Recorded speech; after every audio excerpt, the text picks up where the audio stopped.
Ser podcast.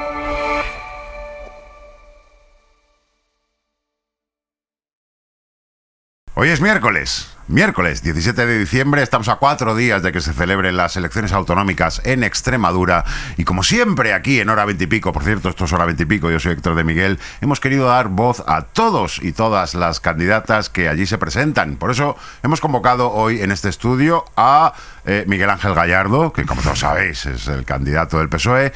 Hemos convocado también a María Guardiola, actual presidenta, que aspira a repetir del PP. Hemos convocado a Vox, no le hemos invitado porque no hay sitio aquí para fascistas, y luego hemos invitado de Izquierda Unida Podemos a Irene de Miguel, que es la única que ha aceptado nuestra invitación. Así que hola Irene de Miguel, muchísimas gracias. Hola Keke, pero somos Unidas por Extremadura.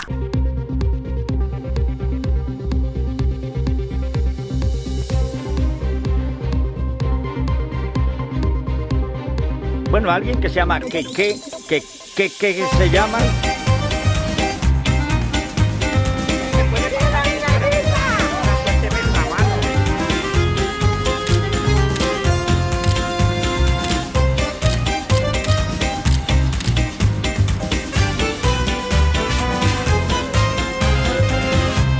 Que le quites la tapa, que no está grabando nada. Bueno, ¿Qué es lo que va a aparecer en la papeleta? Vale. No líes al personal. Venga, Unidas por Extremadura. Es que me tenéis un jaleo. Nos tenéis un jaleo. A la gente así un poco progre de izquierdas que quiere optar por esa vía. Con este baile de papeleta según los territorios, de nombres y demás, que mira, si quieres empezamos hablando de eso. Venga. Entonces, para que quede claro, en Extremadura, ¿os llamáis? Unidas por Extremadura desde hace 7 años. Unidas por Extremadura desde hace 7 años, como se te nota el reproche en tus palabras. Desde hace 7 años, Héctor, a ver si venimos. Vale, entonces quiere decir, por aclarar, que sois Izquierda Unida, ¿no? Y Podemos. Bueno, no, es una confluencia de Podemos, Izquierda Unida, Alianza Verde, vale. Pero también hay gente independiente que te tengo que decir que no se siente a lo mejor identificado con estas formaciones a nivel estatal, vale. Pero que sí que considera que Unidas por Extremadura es el espacio de referencia a la izquierda alternativa, vale. y ahí está. ¿Y Sumar? Sumar, el movimiento Sumar como tal en Extremadura no existe. Vale. Entonces, sinceramente, nosotras no vamos a añadir más siglas a nuestra papeleta, no, porque por favor, ya es suficiente, sí. Y porque además creemos que el espacio tiene que ser con la gente que estamos construyendo en el territorio, con los que nos encontramos en las manifestaciones por la sanidad, contra las minas a cielo abierto, contra las plantas, sí. De biogás. Y Movimiento Sumar pues no está, pero oye, que desde aquí que les agradecemos que nos hayan mostrado su apoyo. Ya. Esta alianza entre Podemos, Izquierda Unida, Alianza Verde, ¿cómo lo habéis conseguido en Extremadura? Porque en otros sitios está siendo imposible.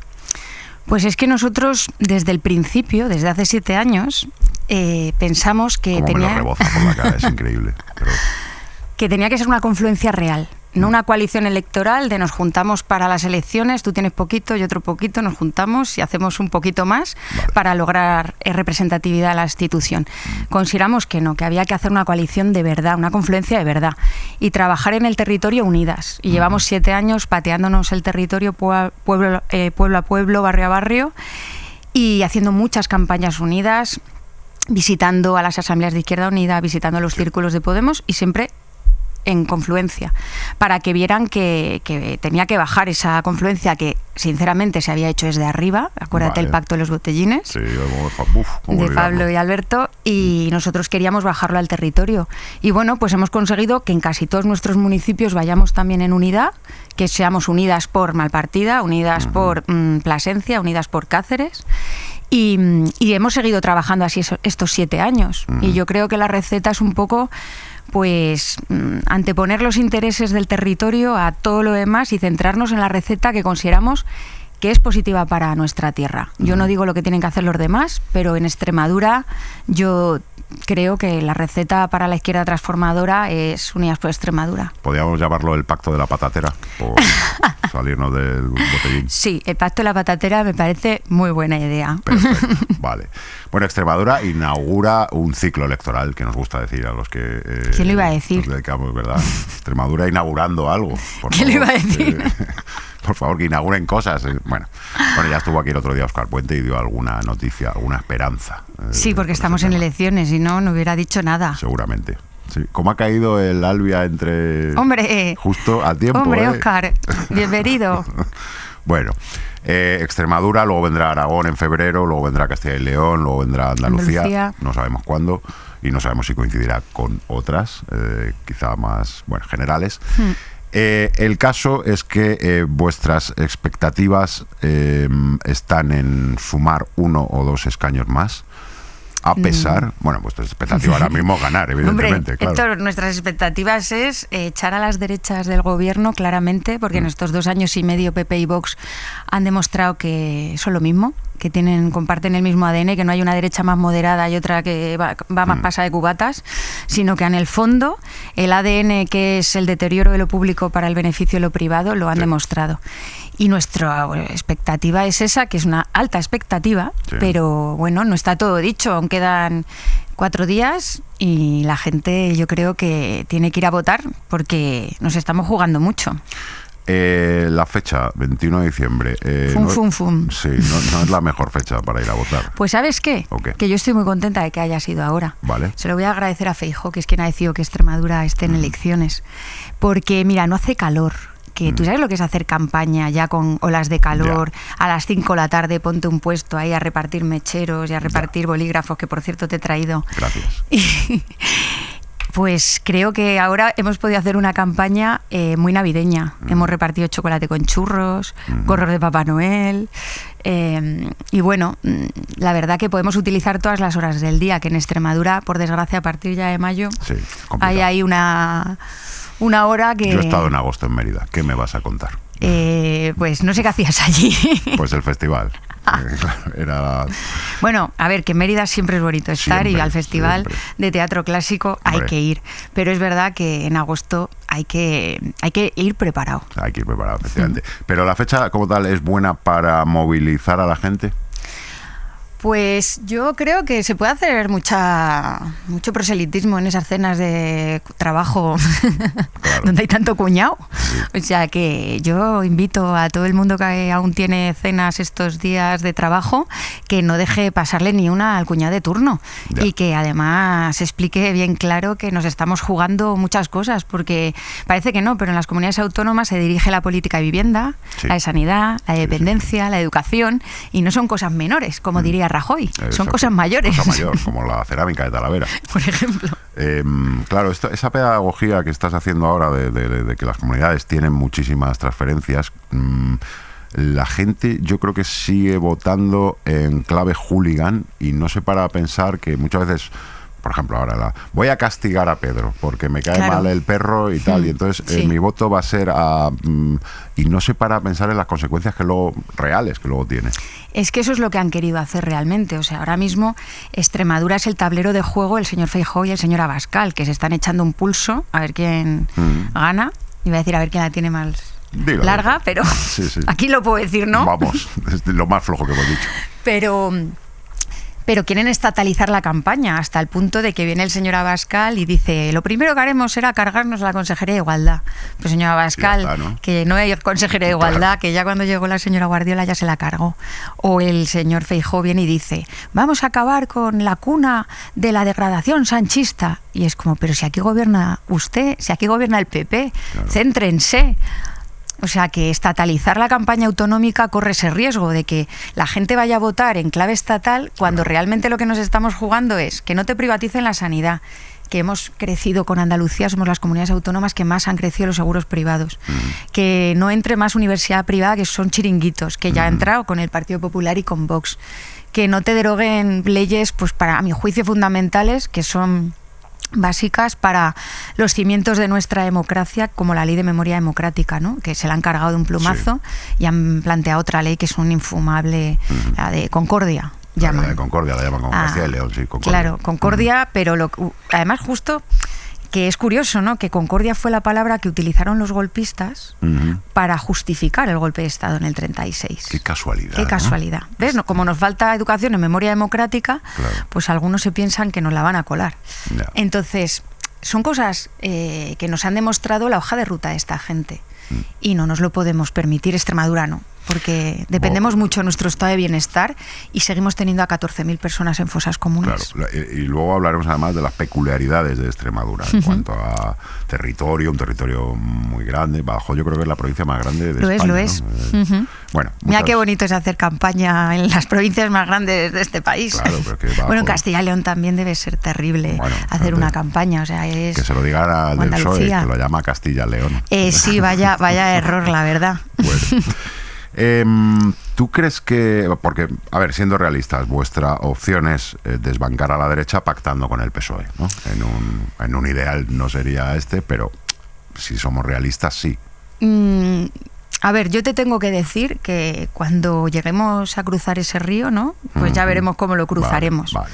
Pero es verdad que el Partido Socialista se merece una reflexión muy profunda de lo que ha hecho en estos últimos tiempos en Extremadura. Bueno, ahora también en España, en muchas partes, ¿no? Pero en Extremadura especialmente. Claro, es que lo que yo te iba a preguntar es si un candidato como Gallardo, ¿tú crees que ayuda a eso? No ayuda. No ayuda. Pero porque todos sabemos Gallardo que está ahí. Es una persona que no tiene el apoyo de su propia militancia siquiera. Y yo creo que si las encuestas dicen la verdad, si Tezanos acierta, esta vez, milagrosamente, pues yo creo que el señor Gallardo tendrá que plantearse seriamente su futuro, porque llevar al Partido Socialista a los peores datos históricos, pues creo que al menos una reflexión se merecen. ¿Y no hay nadie mejor? Hay mucha gente muy buena en el Partido Socialista. Yo conozco obviamente a muchos de ellos y yo conozco gente muy válida y con ideas firmes. Bueno, hablemos de Extremadura y de los problemas de Extremadura, una tierra que vive mucho del sector agrario, en el que hay muchos problemas. Y vosotros proponéis, por ejemplo, la renta rural garantizada. Sí. ¿Esto qué es? Pues básicamente la renta rural garantizada tiene que ver con que tenemos un problema de despoblación tremendo, ¿no? Sí.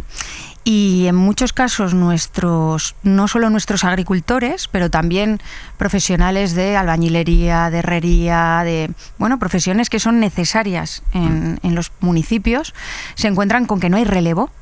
Pues nosotros queríamos impulsar ese relevo garantizando que esas personas que se tienen que formar durante ese periodo de formación tengan un salario mínimo garantizado para poder formarse y poder emprender cogiendo el negocio que alguien vaya a dejar, ¿no? Pues si un albañil se va a jubilar, si una persona tiene una tienda de comestibles, un bar y se van a jubilar, lo último es cerrar un establecimiento en el medio rural porque contribuye a cerrar nuestros pueblos.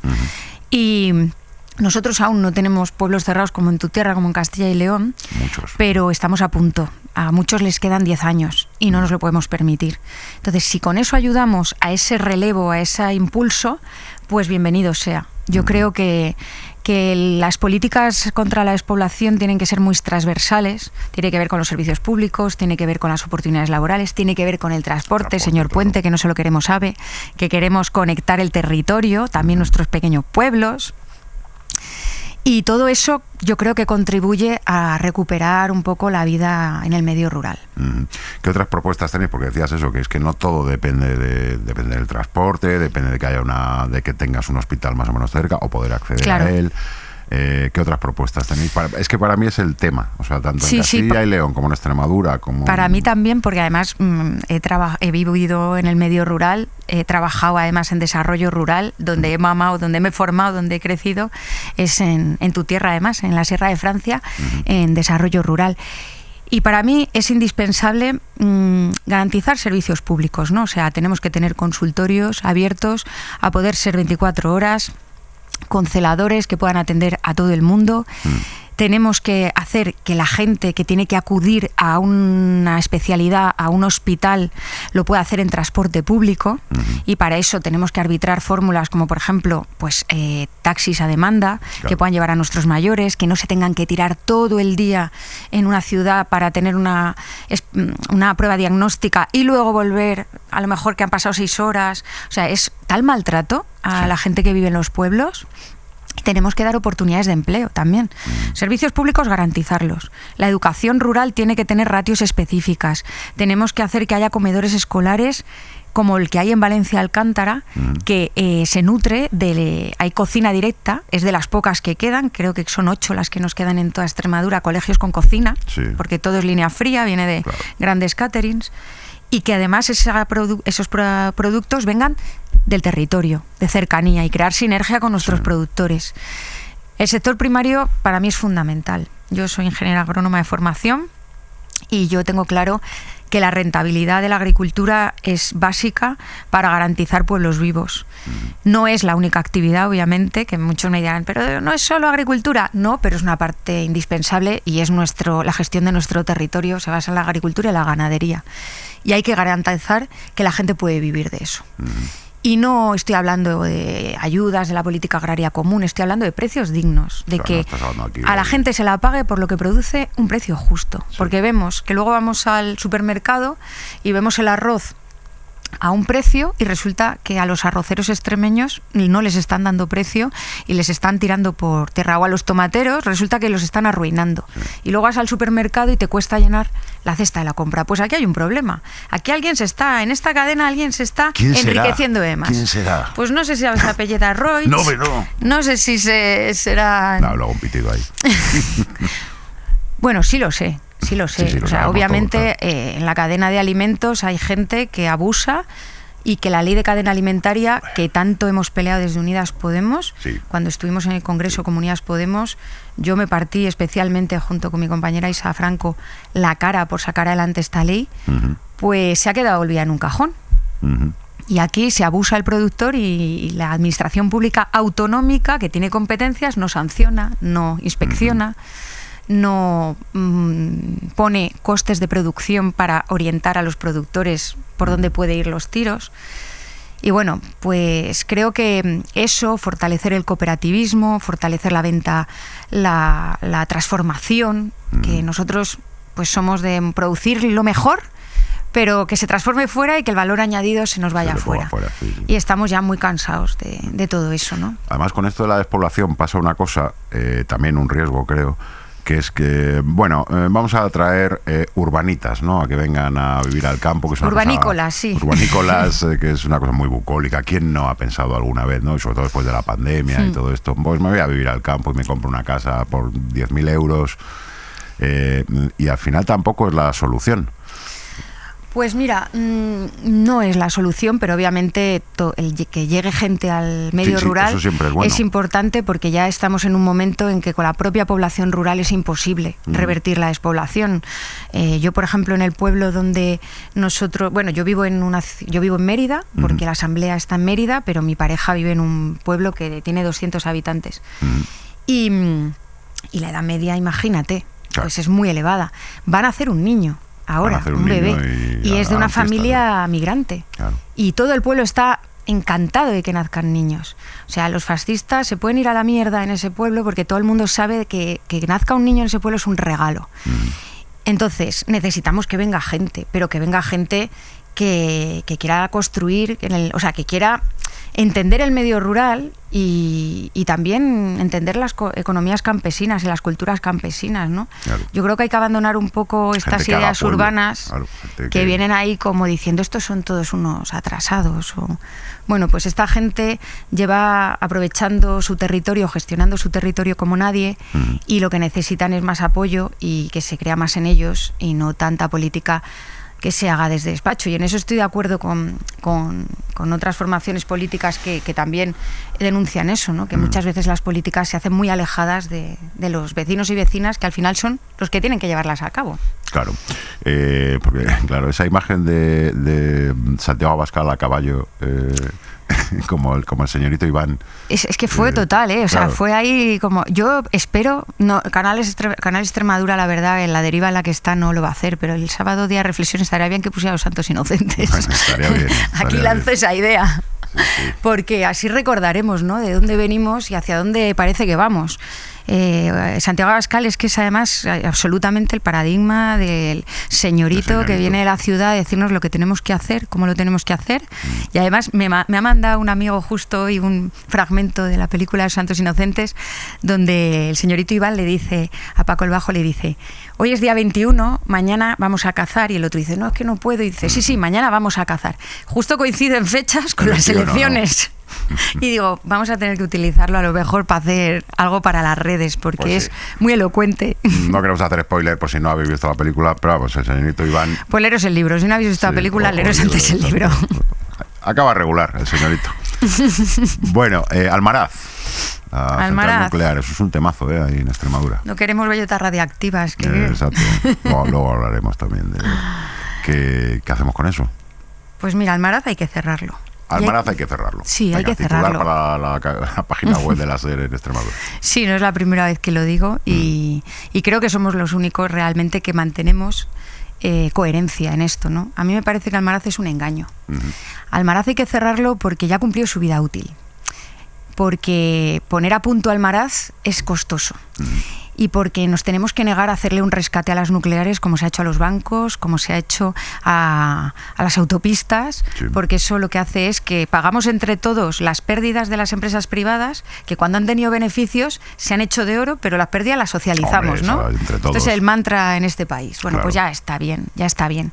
Almaraz tiene que cerrar porque ha sido un fraude para Extremadura. Tenía que haber creado 10 veces más puestos de trabajo. El norte de Cáceres tenía que haber sido ahora mismo un lugar donde floreciera la industria y es un desierto industrial. Todo se ha ido a Madrid, los impuestos también se han ido a Madrid o a Bilbao y no nos han dejado nada más que migajas. Y que ahora cierre Almaraz y solo nos preocupen los empleos directos de Almaraz, pues nos dice mucho de lo que ha contribuido Almaraz a nuestra tierra, que es nada. Pero lo que nos ha convertido es en un cementerio nuclear. Y que siga funcionando Almaraz supone que ese cementerio va a seguir creciendo. Y yo sé que es una frase manida, pero creo que es importante pensar a veces en las futuras generaciones y no en las futuras elecciones. Y dejarle un cementerio nuclear cada vez más grande a las futuras generaciones que ni siquiera se van a aprovechar de esa energía, porque Almaraz va a cerrar más pronto que tarde, pues me parece injusto. Pero como te digo, la nuclear ya no es rentable. Si no han pedido hasta el último momento las propias empresas la prórroga es porque dudaban mucho de esa rentabilidad y entonces quieren seguir operando pero a costa de que lo paguemos todos. Claro. Y en vez de tener un gobierno valiente que plante cara a estas empresas que nos han considerado siempre una colonia, que tú vienes de un territorio periférico y también sabes lo que hablo, pues en vez de eso sabes lo que ha decidido la derecha con la extrema derecha. Sorpréndeme. Que lo mejor es perdonarles los pocos impuestos que ya pagan y que además la gestión de los residuos que la hagamos con dinero de todos y de todas en vez de pues seguir con ese gran mantra, bueno, no es mantra, pero es una ley, ¿no? De quien contamina paga. O sea, a la gente le estás cobrando un puñetero basurazo porque han subido todas las tasas de basura de este país y a las eléctricas la gestión de los residuos nucleares ¿se la pagamos nosotros? Hombre, yo creo que es de poca vergüenza y de no sé si estar buscando una puerta giratoria. No creo. De verdad que suspicaces sois a veces. Una puerta pero giratoria. De pertenecer al lobby de las eléctricas y con ningún descaro, vamos, con todo el descaro del mundo. Pero ¿quién quiere una puerta giratoria en las eléctricas habiendo en USA? ¿No? O el hipódromo de Madrid, ¿no? Claro. Con lo fácil que es. En Extremadura es que nos queda más cerca a Iberdrola. Bueno, sí, en Salamanca porque también. Se hace con todo. Sí. Ahora nos está alicatando de placas fotovoltaicas, llamándolo todo transición ecológica, pero en el fondo lo que está haciendo es cambiar una energía por otra, pero utilizando el territorio de la misma manera depredadora y extractivista. Efectivamente. Claro. Y claro, al final los ganaderos no tienen dónde pastar, claro. Los agricultores ya, la gente joven no puede dedicarse a agricultura porque no tienen dinero para poder afrontar los alquileres, pero qué bonito nos va a quedar esos mares de placas fotovoltaicas que el día de mañana serán un maravilloso vertedero y que de dinero va a hacer nuestro querido Sánchez Galán a costa de nuevo del territorio extremeño. Otro pitido. No, por lo que yo sé, además, por casos cercanos en Salamanca, es que pagan muy bien. Sí, o sea, pueden llegar a pagar casi 2.000 euros al año, y eso es que nadie puede competir con esos alquileres. Es que hoy mismo hemos tenido una mesa del campo en Miajadas y me lo decían los propios agricultores. ¿Quién puede competir en precios? Nadie. Entonces, o nos ponemos serios y empezamos a directamente a proteger el suelo agrícola. El suelo agrícola no puede ir a manos de la tierra fértil, ¿no? Anda que no habrá tejaos, anda que no habrá ahí lugares llenos de rocosos y llenos de maleza. Es que esto es y una tienes paradoja. que ponerlo en una de saboyal y tienes que ponerlo en un olivar. Venga, hombre. Porque parece que ahora que estás en contra de la fotovoltaica y tal, y no. Simplemente de no ponerlo en sitios donde se podría seguir explotando el campo. Obviamente necesitamos renovables, pero no las necesitamos así. Necesitamos con planificación y sobre todo las necesitamos más en los tejados, que la gente sea dueña de la energía, porque otra cosa, y aprovecho el boicot que hace al autoconsumo Iberdrola y Endesa, yo que lo estoy viviendo en mis carnes, es bestial, es bestial. Entonces, lo que necesitamos es darle un giro al paradigma, ¿no? Y que la energía esté en manos de la ciudadanía y no en manos de estos de siempre. Ya estamos. Ya estamos, estos rojos. Claro, es que mira, te iba a preguntar por eso, porque vuestro programa tiene 850 medidas. Pocas me parecen. Pocas me parecen, ¿no? Aquí entra Almeida, aquí poco me es que nadie se lo va a leer. Esto va a ser como el debate de Canal Extremadura. Nadie lo va a ver. Nuestro programa difícil que alguien lo lea. Aprovechando que la gente no se lo lee, estaría guay que hubieses colado ideas locas, en plan expropiar las viviendas de los bancos y tal. Hubiera estado bien, pero yo sé que algún periodista extremeño sí se lo lee. Claro, y les tengo mucho respeto. Por ejemplo, en vivienda, ¿qué proponéis? Pues en vivienda, claramente, abandonar las recetas que nos han traído hasta aquí, que es la de construir viviendas sin atajar la especulación. Si no le metemos mano a aquellos que se niegan a garantizar el derecho a la vivienda y solo piensan en sacar rédito y negocio, pues da igual que construyamos 4.000 viviendas. Vamos a seguir teniendo unos precios inflados. Hay que ponerle un tope al alquiler. Y necesitamos un parque público de vivienda que se puede nutrir no solo de vivienda que sea de nueva construcción, sino también de vivienda que se pueda recuperar, que se pueda rehabilitar. Cáceres, para que te hagas una idea, es la provincia con mayor tasa de vivienda vacía del país. Tenemos los pueblos abandonados y resulta que alguien se quiere ir a vivir a un pueblo y no tiene dónde irse a vivir. Y lo que te dan son alquileres abusivos a precios estratosféricos y por infraviviendas. Todo eso hay que regularlo. O sea, esto de dejar al mercado que se regule ya nos ha enseñado el señor Rodrigo Rato que no era verdad. Y bueno, que en su caso se reguló solo, pero para mal, sí. No era cierto. Entonces, la vivienda nos afecta, aunque es verdad, obviamente, que el precio de la vivienda no es el que tiene aquí Madrid, pero es que tenemos la renta más baja de todo el país. Claro. Al final, el precio de la vivienda es un problema que hace que muchos jóvenes se estén marchando. Pero entiendo que entonces, si gobernáis, aplicaríais la ley de vivienda estatal. Sí, la sacaríamos del cajón, le quitaríamos las telarañas y la pondríamos encima de la mesa. A mí me hace mucha gracia que me dicen, la culpa de todo la tiene la ley de vivienda estatal. Digo, joder, qué difícil es que tenga la culpa la ley de vivienda que no aplicas, ¿no? ¿Cómo puede ser esto? Pero bueno, siempre se buscan excusas. Vale, en cuanto a transporte, me decías antes que es verdad, no es solo el AVE y el territorio está... Es que el AVE no nos va a salvarnos de la desconexión. El AVE lo que trae es, pues eso, el maná del turismo. Sí, vendrán a cazar más gente, supongo. Y luego pasa una cosa, que el AVE, que esto no es que lo diga yo, está estudiadísimo, el AVE siempre beneficia a Madrid. Sí, claro. O sea, tú en un mundo ideal dices, no, yo podría vivir en Zamora, pero siempre es al revés. Siempre el de Zamora aprovecha para venir a ver el Rey León y pasar un fin de semana estupendo en Madrid, pero no se da eso, no es fácil que se dé eso, a no ser que sea Segovia, que está a 20 minutos, ¿no? Sí. Entonces, no es tanto el AVE, sino una red de transporte público que vertebre. ¿Eso cómo se puede hacer en el caso de Extremadura? Pues mira, es muy fácil. Nosotros es que tenemos ya muchas líneas construidas, pero no están en uso. Algunas nos las desmontaron, como la Ruta de la Plata, que malditos aquellos que quitaron aquellas vías. Eso fue un rajón. Y bueno, hay que seguir peleando porque reabra la Ruta de la Plata. Perdóname un momento, las que se desmantelaron de la Ruta de la Plata se han transformado en vías verdes, porque entonces ya no hay nada que hacer. Sí, hay que hacer. O sea, se pueden volver a poner. A lo mejor no por ahí, no por ese itinerario. Claro, habría que estudiar otro itinerario, pero se puede volver a hacer. Y tampoco es tan costoso. Nos cuesta muchísimo más los kilómetros de AVE que están poniendo en marcha. Porque al final es que todo el dinero de infraestructura se nos va en ese modelo de AVE, que es un modelo que solo nos centrifuga hacia Madrid. Totalmente. y en cambio nos deja abandonados con la conexión con el norte, con Salamanca, bueno, con Asturias, con todo el norte, la conexión con Andalucía, con Córdoba. Entonces nosotros necesitamos además unos cercanías para que la gente que vive en Valencia Alcántara pueda ir al médico a Cáceres o puede ir a estudiar a Cáceres y volver en el día. E incluso con las propias medias distancias que tenemos, podíamos utilizar bonos de cercanías. De Cazalla a Sevilla hay la misma distancia que Castuera a Mérida. Y resulta que vale el precio la mitad. ¿Por qué? Ya. Pues porque tienen bono de cercanías. Está bonificado, claro. Entonces, lo que pasa es que como tenemos un gobierno que solo utiliza el tren para pegarse ladrillazos unos a otros y no en pensar realmente en un tren que nos pueda ser útil, pues así estamos, que algo que es una competencia autonómica, porque las cercanías son autonómicas, Cierto. pues no las ponemos en marcha. Pero hay que pedirlas. Hay que pedirlas y Claro. nos las tiene que financiar Óscar Puente. Claro. Es que, por ejemplo, Castilla y León, que sería un caso también, no las ha pedido. Nunca han querido gestionar ellos, ni que haya una red de cercanías. Entonces, no sé si en el caso de Extremadura alguien se ha molestado alguna vez en pedirlas. Nosotras hemos sido las primeras en decir, bueno, y cercanías, ¿por qué no? Claro. Es que además el tren es el verdadero vehículo eléctrico, no lo que nos intentan vender. Exacto, y el que no contamina, y el que es verde. Y es el transporte del futuro. Entonces, vamos a hacer que el transporte del futuro conecte el territorio. Porque al final hacemos, pues como en Aragón, nos vamos todos a vivir a Badajoz. Claro. Y lo demás lo dejamos abandonado. Aragón, que ya lo llaman Zaragón, porque claro, todo el mundo tiende a irse a Zaragoza. Sí, vive claro. todo el mundo en Zaragoza. Claro.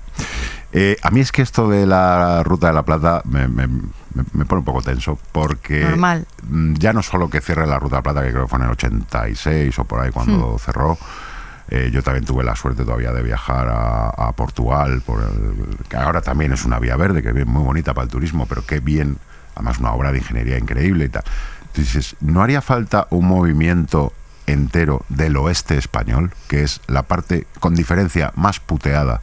Y me adelanto además a los posibles comentarios que reciba esta entrevista de por qué le dedicáis tanto tiempo a Extremadura de repente, o por qué el otro día con Óscar Puente nos tiramos un rato hablando de Castilla y León y de Extremadura y tal. Porque el oeste de España es el territorio más puteado con diferencia. Eso hay que ver la población. Exacto. O sea, es una de las zonas más despobladas y precisamente el desmantelamiento de esas vías han contribuido a esa despoblación. Claro.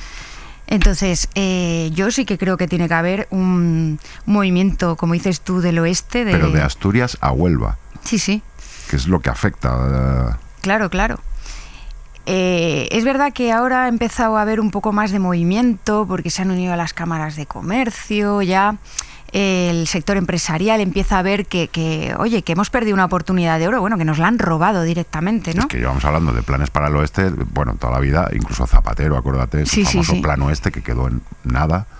Entonces, pues sí, yo creo que todo lo que sea, nosotros vamos a todas las movilizaciones que ha habido por reivindicar la Ruta de la Plata, siempre hemos estado allí y además son unas reivindicaciones que llevan ya décadas.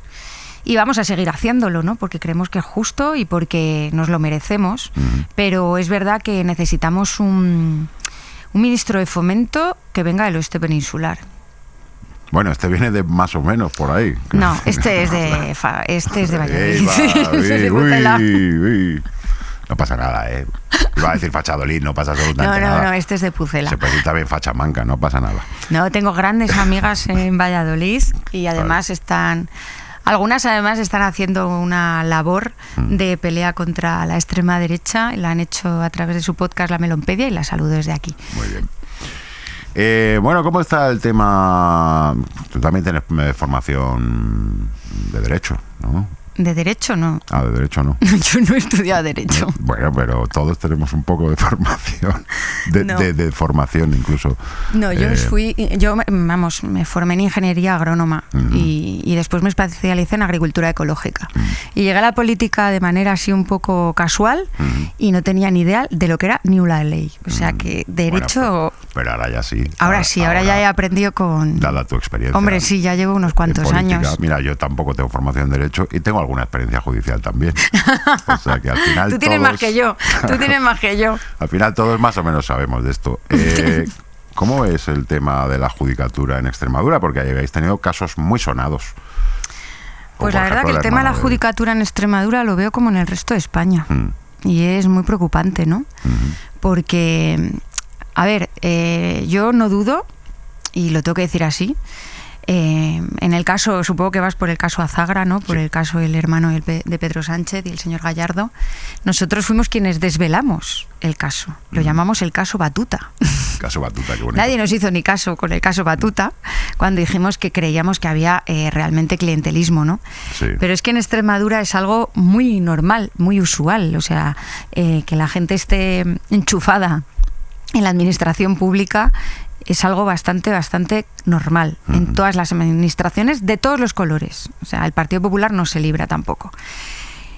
Pero claro, cuando esto ahora de repente salta ahora y se lleva por lo penal, dices, que si lleváramos por lo penal todos los enchufes que hay en esta tierra, pues a lo mejor teníamos las cárceles aquí a rebosar.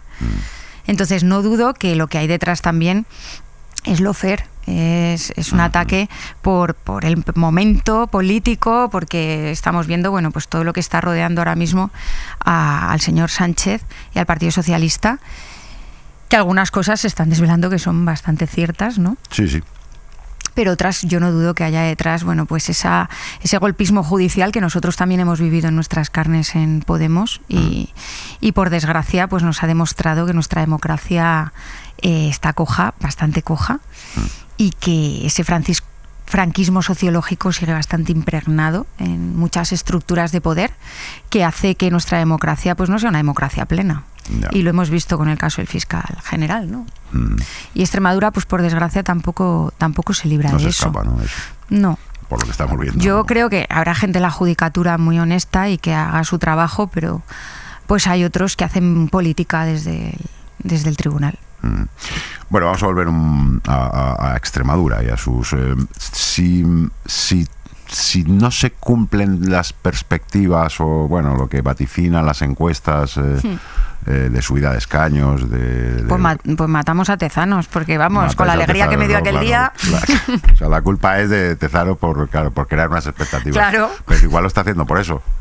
Cuidado Igual lo con está Tezanos. haciendo por eso, es verdad. Es muy civilino. Ayer me decía un compañero, dice, cuidado que igual lo que es un triunfo Claro. lo convertimos en derrota porque nuestras expectativas son demasiado altas. Claro. Y ya mantenernos en esta coyuntura donde la extrema derecha está arrasando a nivel internacional, ¿no? Lo decías tú antes con Chile, pues ya sería un logro. Nos pasó en las anteriores, ¿no? Que no fuimos capaces de entrar a formar gobierno y pues nos quedamos a uno, y yo pues lo asumí como una derrota absoluta, y cuando me di cuenta resulta que casi habíamos desaparecido en el resto del país y había sido heroico casi mantener 4 escaños, ¿no? Aunque hubiera ganado la derecha.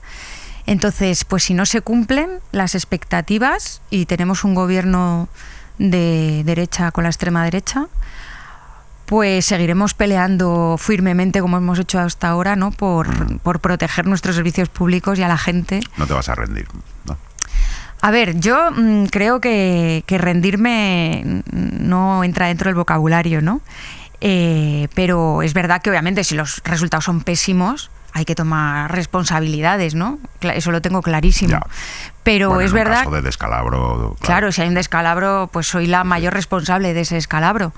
Pero yo no me gusta rendirme, y además tengo muy buenos compañeros, tengo un equipazo que tampoco me deja bajar los brazos. O sea, son los primeros que me animan, y mi pareja también, además, también me anima un montón. Y bueno, me siento muy, muy apoyada. Así que yo sigo caminando, sigo sembrando, y algún día cosecharemos. ¿Qué? Hay, a raíz de lo que has dicho, la ola de extrema derecha a nivel mundial es increíble, es un tsunami del que nos estamos librando, ya no en las comunidades, pero a nivel país sí, hasta este momento nos hemos librado. Yo creo que antes o después va a llegar, porque es... en fin, ¿qué hacemos para... Fíjate qué pregunta te hago, ¿eh? ¿Cómo luchamos contra la extrema derecha?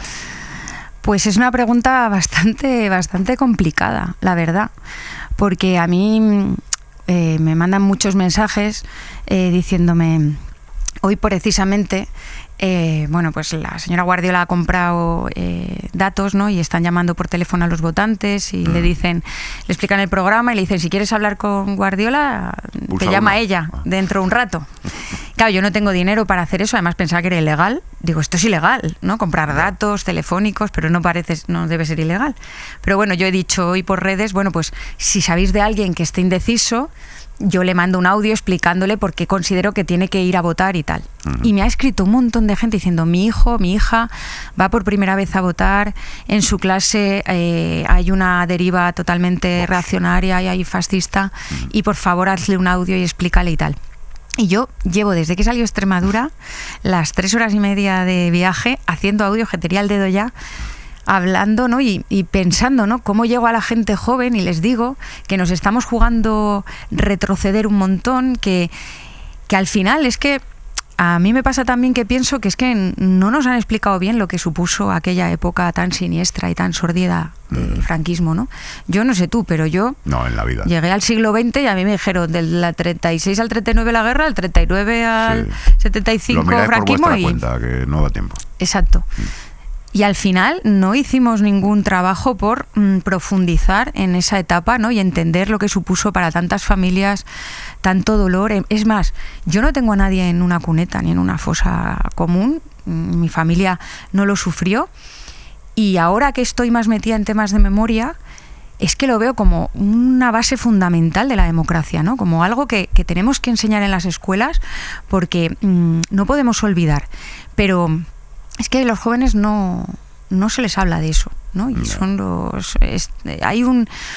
también es verdad que ante una situación de incertidumbre, de precariedad laboral, de falta de oportunidades, de precio de la vivienda inasumible, pues al final te agarras a soluciones que son fáciles de entender, ¿no? Y es que la culpa la tiene el negro que ha venido en patera, que la culpa la tiene a las feministas, las locas estas, que nos vienen a decir que es el consentimiento y no le puedo decir nada ahora a nadie. Y es un poco una reacción, ¿no? También ante avances y ante este mundo tan incierto. Entonces yo quiero pensar que hay gente que quiere que esto no sea la ley de la jungla. Ya. Que hay gente que no quiere que estemos dándonos codazos, que plantea que el estado de bienestar tiene que ser para todos y para todas, que tenemos que tener todos igualdad de oportunidades, que no puede depender totalmente de lo que tengas en el puñetero bolsillo para poder ir al médico, para poder ir a la universidad. Y quiero pensar que hay más gente buena que mala, y que la crueldad está en el corazón de muy pocos. Pero es verdad que esto va creciendo y yo no tengo tampoco la clave. Si alguien me la sabe dar, yo encantada. Pero no tengo la clave de cómo hacer, cómo llegar. Me parece muy bien que haya familias que te pidan, por favor, mándale un mensaje a mi hijo, Sí, a mi pero hija. más de 3 y 4 esta tarde he estado enviando mensajes a sus hijos, Pero en plan, también, vas a votar, es importante, sé que estás Sí. en un mar de dudas, pero bueno, yo te voy a explicar por qué creo que tienes que votarnos a nosotras. Pero digo que eso también, coño, para eso está la familia también. Sí, pero es verdad que yo, perdona que te diga, pero ya la última que escuchaba era mi madre.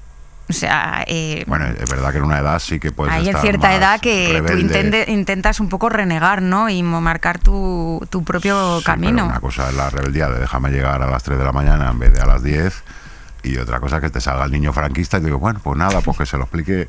Hombre, siéntalo un día. Bueno, que es que mi padre era militar, igual yo sí que he salido al otro. Claro. Igual se lo vas a explicar, pero de manera con disciplina, ¿no? No, quiero decir que yo sí que a lo mejor tú ya has precisamente tenido, fui ya. a todo lo contrario, ¿no? Ya. Al otro lado, a rebelarme. Pero fíjate, en Extremadura, además, con lo que pasó en Extremadura. Claro, es que en Extremadura no hubo contienda en la guerra civil, Claro. hubo represión, Claro. hubo persecución, tortura, tuvimos una cárcel para personas homosexuales en Badajoz. Nieves con Costrina ha dicho muchas veces que lo que sucedió en Badajoz con la Plaza de Toros, donde en unas tardes asesinaron a 4.000 personas en agosto, pues que hubiera hecho que el Picasso no lo llamara Guernica y lo hubiera llamado Badajoz si lo hubiera conocido, ¿no? Lo que allí sucedió. Y eso tiene que ver, además, porque en Extremadura, en el 25 de marzo del 36, se vivió el mayor levantamiento campesino que ha tenido la historia contemporánea y que ha sido olvidado en un cajón por todo el mundo. Precisamente por los herederos de esa gente, ¿no? Que fue el Partido Socialista. Y fue el 25 de marzo. 80.000 yunteros sin WhatsApp, se juntaron para ocupar 3.000 fincas y decir que la tierra tenía que ser para quien la trabajara y que la República tenía que cumplir con la reforma agraria. Y lo hicieron pacíficamente. Eso fue un hito que no ha habido ninguna revuelta campesina de esa magnitud en Europa en nuestra historia reciente. Y eso ha sido olvidado, pero no fue olvidado por los franquistas, que llegaron a Extremadura y barrieron con todo porque sabían que tenían que dar una lección a aquellos que habían osado levantarse contra el señorito, contra el amo, ¿no? Pues si desconocemos eso, si desconocemos de dónde venimos, pues al final acabamos votando al señor Abascal, que viene a Extremadura, pues eso, vestido de señorito Iván. Y si todo falla, la anexión a Portugal, ¿cómo la...? Yo soy muy defensora. Vamos, soy muy defensora yo me de que autopercibo portugués. Yo también. Una de las mejores cosas de Extremadura es que tenemos muy cerca a Portugal. Exacto, que se lo diga a la hermana.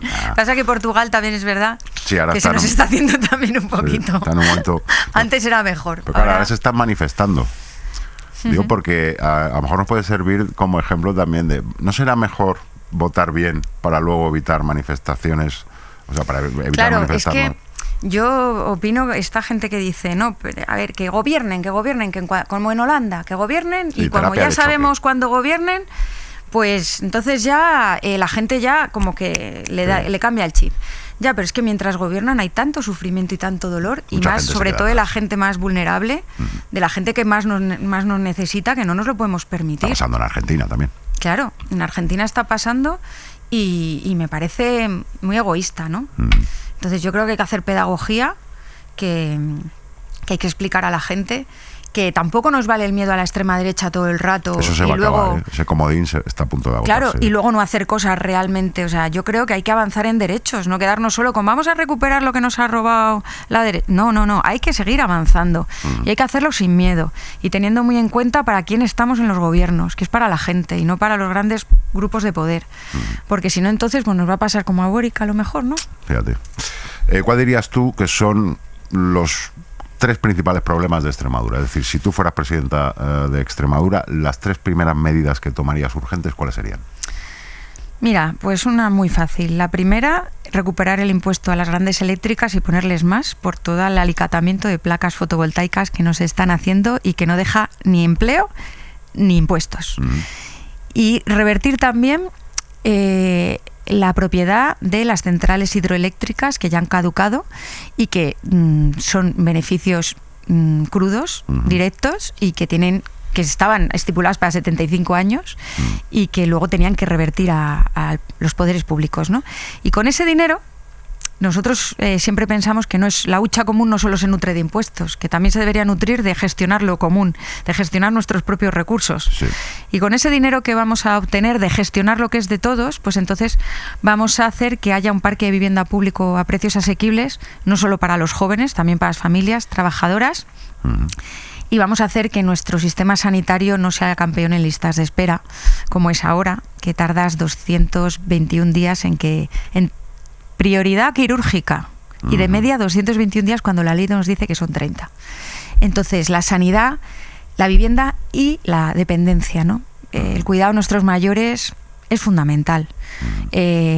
Somos una tierra muy envejecida, tenemos a mucha gente mayor, nuestras residencias en muchas zonas son deplorables, son sórdidas, nuestros mayores no se merecen acabar en esos sitios. O las residencias están mejor financiadas, o tiene que haber unas comunidades de cuidados que hagan que la gente pueda quedarse en su casa, que vaya a una atención a domicilio diaria, unas horas razonables, que tengan servicio de catering, que tengan servicio de fisioterapia, que tengan psicólogos.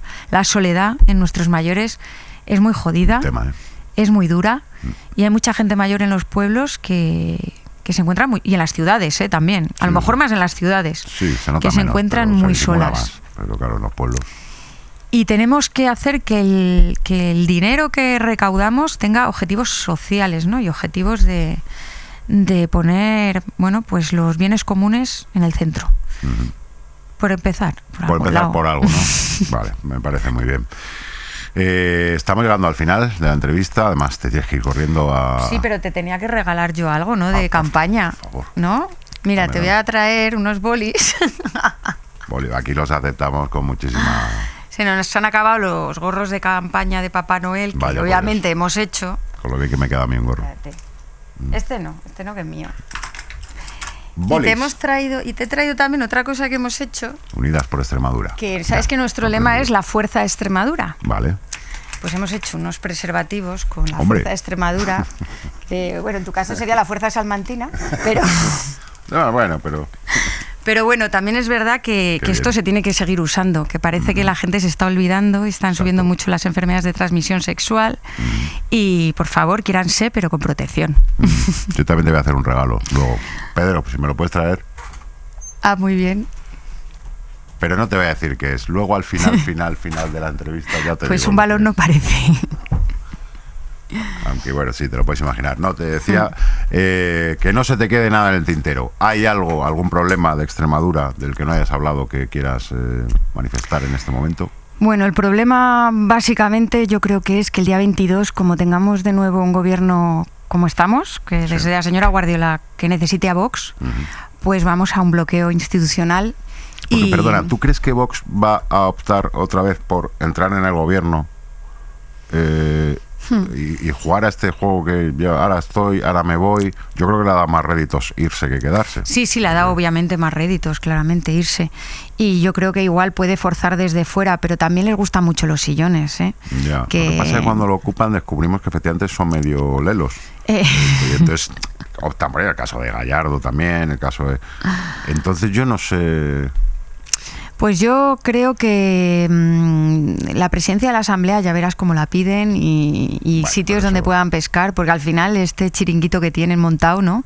Es simplemente para trincar. Entonces yo no dudo que alguna consejería, porque mira, en la anterior legislatura se contentaron solo con la Consejería de Toros, Caza y Gestión Forestal y de repente se dieron cuenta de que la prevención forestal era importante cuando teníamos los mayores incendios que hemos tenido en la historia de Extremadura, pero yo creo que incluso van a ir a por consejerías de más alto rango, digo yo, no sé, igual me confundo y bueno, hacen lo que han estado haciendo estos 2 años, que es básicamente pasearse por la Asamblea sin presentar casi ni iniciativas. Claro que es también parte de su éxito. No pueden fracasar, porque evidentemente si no hacen nada... Exacto. Claro. No les puedes pedir les puedes pedir cuentas porque tampoco se han posicionado sobre nada. Bueno, te agradezco mucho que hayas estado aquí, Irene de Miguel, que nos hayas hecho un hueco en tu apretadísima agenda, que en campaña es una locura total. Te agradezco mucho también a nivel personal que acudieras a ver en el Sonorama a DJ Rancius. Bueno, porque, claro, te voy a decir, o sea, es que además tocabas junto a la vez que Arde Bogotá. O sea, había Exactamente. 30.000 personas en Arde Bogotá y 15.000 en DJ Rancius. y 15.000 déjalo en ahí. DJ Rancius Sí. y ahí estaba yo dándolo todo, Era un filtro, ahí estábamos los Es buenos. más, yo te iba a pedir un favor, ¿qué? Sí, dime. Que vinieras a cerrar la campaña, Hostia. DJ Rancios viniera a cerrar la campaña, que además vamos a hacer cena de Navidad y sería maravilloso Pero eso- tenerte en el cierre de campaña. El cierre será el viernes. El viernes en Badajoz, No puedo. Cago en la Es leche. que si me lo dices antes, pues ya sabes que entre los de Miguel tenemos que apoyarnos. La pero- familia es la familia. Claro, pero es que por cierto, no somos familiares. Pero es que a estas alturas que yo el viernes no puedo, es que tenemos la cena de aquí. Ay, qué Es pena. una movida, pero eso, vamos. Pues nos hubiera gustado mucho que DJ Rancios hubiera cerrado Para en el las- Círculo Pacense nuestra cena de Navidad. Ay, cáspita. Bueno, para las siguientes, sin problema. No, esperemos que las siguientes Y- sean ya. Que sean ya, claro. Y nada, una cosa más. Es que se ha muerto el Robe. Yo no Así- supero, ¿eh? Es que ha sido muy triste y muy abrupto para los que no sabíamos que estaba tan enfermo, ¿no? Sabíamos que andaba pachucho, pero no tanto. Ha sido un mazazo para muchas generaciones y en Extremadura se ha vivido Mucha intensidad. El Sí, funeral, sí, porque- bueno, el funeral no, el acto de homenaje que le... el acto de homenaje estuvo genial. Yo se lo agradezco muchísimo a la productora, a la banda, y fueron miles de personas. Nosotras estuvimos allí haciendo la cola religiosamente. ¿Cuánto para tiempo de cola? Pronto, poco, porque realmente fuimos pronto, a las 10 estábamos allí en Plasencia, pero estuvimos 2 horas y media, que la gente se tiró 5 y 6 y 7 horas. Creo que alguien se te coló. Sí, bueno, la señora Guardiola también fue, pero por la puerta de atrás. Ya. No, nosotros obviamente es que teníamos claro que el homenaje era estar con la gente también, ¿no? Y hablar de todo lo que había supuesto Robe para nosotros, y es que han sido muchas borracheras, Muchísimas. muchos amores, muchos desamores, Sí. y bueno, la vida entera. Nos ha explicado de qué va esto de la vida y seguirá explicándonosla, claro, porque nos ha dejado muchas canciones muy bonitas. Y lo seguiremos recordando, claro. Muchísima suerte en las elecciones, Irene. Sí. Espero verte como vicepresidenta No, la próxima vez. que como presidenta. Es que ves el problema de la izquierda, es que yo quiero aterrizar y usted está ahí con, no, presidenta. Bueno, venga, pues como presidenta. Como presidenta. La segunda, ¿no? Sería la segunda presidenta mujer de Extremadura. Sí, claro, porque ha sido María Guardiola, pues sería la segunda. Pues nada, mucha suerte y que lo que queda de campaña, aunque no podáis cerrar con ese broche de oro que hubiera sido la pinchada Tú de verás, Rancius. ahí Pero David bueno, el Nomo sonando David a el tope. Nomo para cerrar, que Robert nos ha enseñado mucho, pero David el Nomo, cuidado. Bueno, te voy a decir una cosa. Mi hija también estaba en el Sonorama, que tiene 13 años, y la llevamos y bueno, pues accedió a ir a DJ Rancios antes que Arde Bogotá. Bien, estás educando. Y me bien. dijo en ese momento, ¿pero David el Nomo muere? Vaya spoiler. Y se transforma en Así árbol. que sepas que eres el responsable. Que no lo había acabado de ver. Vale. Bueno, ya tiene 13 años, ya tenía edad para haberlo visto. Irene, toma un obsequio de hora 20 y pico. Pues muchas gracias. Que te puede servir o bien para celebrar la victoria o para ahogar las penas en caso de... Bueno. En caso de la derrota. Vino de todo. El Bueno. domingo me lo llevo a la sede, Vale. y si sacamos buenos resultados, brindamos Adelante. con ello. Es un vino joven que ya tiene un año, entonces puede que te salga un poco raro, me pides otra, no hay problema. Irene de Miguel, de Hora 20 y pico. Muchas gracias. Bueno, pues ser malos. Buenas noches, colegas. Hora 20 y pico, de lunes a jueves a las 9 menos cuarto o más o menos, en YouTube o en tu plataforma de podcast favorita.